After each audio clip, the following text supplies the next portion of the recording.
देश के जाने माने उद्योगपति रतन टाटा का 86 वर्ष की उम्र में निधन हो गया है। उनके निधन के बाद पूरे देश भर में शोक की लहर है। शोक संवेदनाएं जो हैं वो प्रकट की जा रही हैं और अब उनके अंतिम संस्कार की जो तैयारियां हैं उसको पूरा करने की जो शुरुआत है वो कर दी गई है। रतन टाटा का 86 साल की उम्र में निधन हो गया है। मुंबई के ब्रीच कैंडी अस्पताल में उन्होंने अंतिम सांस ली है। बीते कुछ दिनों से ब्रीच कैंडी अस्पताल के आईसीयू वार्ड में वो एडमिट थे। अचानक से उनका जो ब्लड प्रेशर है वो एकदम से कम हो जाता है। हालांकि 2 दिनों पहले उन्होंने पोस्ट किया था और उन्होंने कहा था कि मैं ठीक हो जाऊंगा, परेशानी वाली बात नहीं है। लेकिन किसने जाना था कि वो जो उनका पोस्ट होगा वो आखिरी पोस्ट होगा और उसके बाद देश के रतन हम सब के बीच नहीं होंगे। हम सब के बीच से उनकी विदाई हो जाएगी और वो दुनिया को अलविदा कह देंगे। तो आज ये जो दुख है वो पूरे देश भर में देखने को मिल रहा है। रतन टाटा के प्रति लोगों की जो शोक संवेदनाएं हैं वो देखने को मिल रही हैं।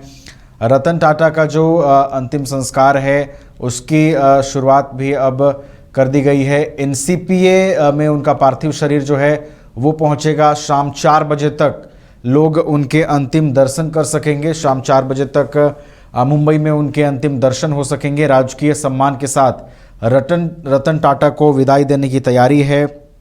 आपको बता दें कि रतन टाटा देश के जाने माने उद्योगपतियों में शामिल थे और यही वजह है कि उद्योग जगत भी शोक की लहर में डूबा हुआ है। उद्योग जगत ने रतन टाटा के निधन को एक ऐसा क्षति बताया है जिस क्षति को पूरा करना, जिस गैप को फील करना दूर दूर तक फिलहाल संभव नहीं होता।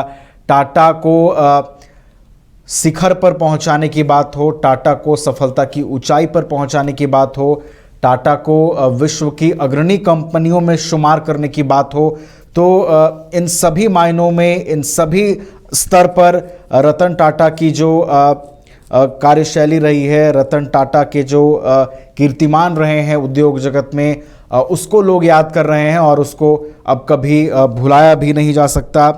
टाटा सन्स के मानद चेयरमैन के रूप में उन्होंने जो सेवा दी है, टाटा सन्स के मानद चेयरमैन के रूप में उन्होंने जो कार्य किए, टाटा को विश्व की अग्रणी कंपनी बनाने में, विश्व की सफल कंपनी बनाने में उन्होंने जो भूमिका निभाई, उस भूमिका को भी कभी भुलाया नहीं जा सकता।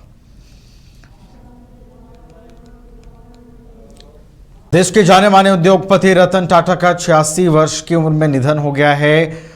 उनके निधन के बाद पूरे देश भर में शोक की लहर है। शोक संवेदनाएं जो हैं वो प्रकट की जा रही हैं और अब उनके अंतिम संस्कार की जो तैयारियां हैं उसको पूरा करने की जो शुरुआत है वो कर दी गई है। रतन टाटा का 86 साल की उम्र में निधन हो गया है। मुंबई के ब्रीच कैंडी अस्पताल में उन्होंने अंतिम सांस ली है। बीते कुछ दिनों से ब्रीच कैंडी अस्पताल के आईसीयू वार्ड में वो एडमिट थे। अचानक से उनका जो ब्लड प्रेशर है वो एकदम से कम हो जाता है।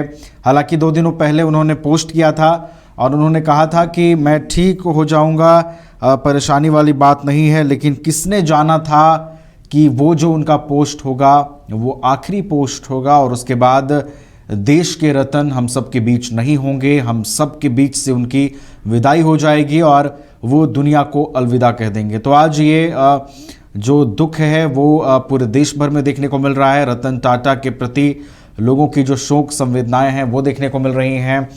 रतन टाटा का जो अंतिम संस्कार है उसकी शुरुआत भी अब कर दी गई है। एनसीपीए में उनका पार्थिव शरीर जो है वो पहुंचेगा। शाम 4 बजे तक लोग उनके अंतिम दर्शन कर सकेंगे। शाम 4 बजे तक मुंबई में उनके अंतिम दर्शन हो सकेंगे। राजकीय सम्मान के साथ रतन टाटा को विदाई देने की तैयारी है। आपको बता दें कि रतन टाटा देश के जाने माने उद्योगपतियों में शामिल थे और यही वजह है कि उद्योग जगत भी शोक की लहर में डूबा हुआ है। उद्योग जगत ने रतन टाटा के निधन को एक ऐसा क्षति बताया है जिस क्षति को पूरा करना, जिस गैप को फील करना दूर दूर तक फिलहाल संभव नहीं होता। टाटा को शिखर पर पहुंचाने की बात हो, टाटा को सफलता की ऊंचाई पर पहुंचाने की बात हो, टाटा को विश्व की अग्रणी कंपनियों में शुमार करने की बात हो तो इन सभी मायनों में, इन सभी स्तर पर रतन टाटा की जो कार्यशैली रही है, रतन टाटा के जो कीर्तिमान रहे हैं उद्योग जगत में, उसको लोग याद कर रहे हैं और उसको अब कभी भुलाया भी नहीं जा सकता।